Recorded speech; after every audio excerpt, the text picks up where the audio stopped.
OPEX, the Master Limited Partnership, already yields such a good yield. So John Corpina, Buffett just said, hey, he just gave an indication to the entire market, I'm in on this one. It's an interesting play, isn't it? It's a very interesting play, kind of stepping outside of his scope a little bit. But clearly, when Mr. Buffett does something and it's publicly released, people want to jump on board and get behind it, whether it's that particular stock or within that sector. He's been right for a very long time, so it'd be foolish not to follow that trade there. Yeah, I mean, that's the thing. Trent, when you're looking at what Buffett's done, and by the way, he also took a very large stake and had a stake and been adding on to it as the stock fell in Phillips 66. So those two names are energy equipment names, so to speak, and you've looked at that and you say, well, buy low, right? And we are low in the oil industry.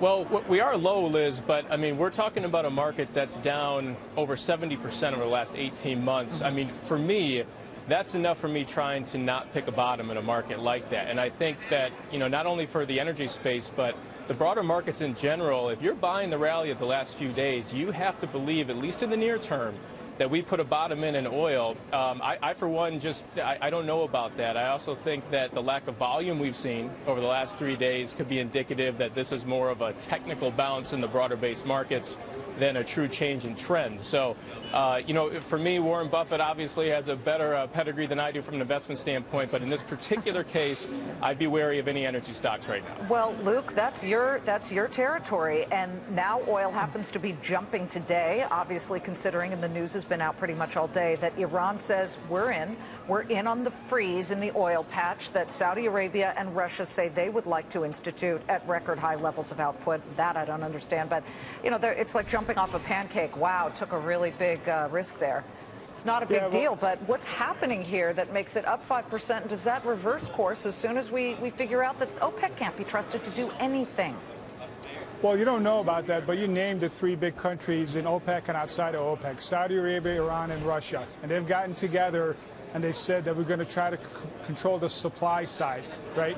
And they must think that some of the marginal players can't get back in, and some of the shale producers, I think break even for them is about 45, so now they've got some room. And usually when we talk about big gyrations in oil prices, we're trying to figure out the fundamentals when they really haven't changed.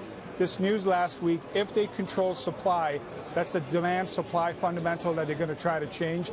And I think if oil stays above 30, then we'll see the market kind of hold in here, but I don't know. We'll have to see if they get along and who starts the cheating first. Yeah, cheating, that's OPEC's way of life. But John Corpina, props to Trent, who took the other side of that Buffett trade and says, it's just not the right time. Yesterday we had Keith McCullough of Hedge Eyes saying, sell into any oil rally. But I believe, and it's amazing that an 85-year-old man, Warren Buffett, has such a long time horizon. He says, my time horizon is like forever.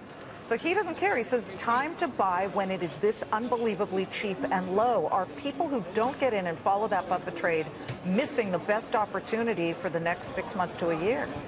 Well, look, you're never going to pick, and you're never going to pick the top, and never going to find the bottom in these types of markets. But like Mr. Buffett's filing, there were many companies out there, buy-side investment firms, that have put filings out of some of these stocks that have been displaced over a long period of time, and these have been great opportunities and great prices for investors to get in. There are certain stocks that if you liked it 30% higher, you're going to like it at these levels now. So it all depends on what your pain threshold is. Yes, the market has moved up and down significantly over time. We're seeing a lot of one-way markets. I personally don't see any difference in any of the information from last week to this week that would warrant this type of move in this market. So I would be wary that we could have some additional down days following this. But to get back to the previous point, if there are stocks out there that are significantly cheaper than you liked them 6 months ago, why not jump into them now? Well, yeah. When you love something and it finally goes on sale, don't you want it at that price?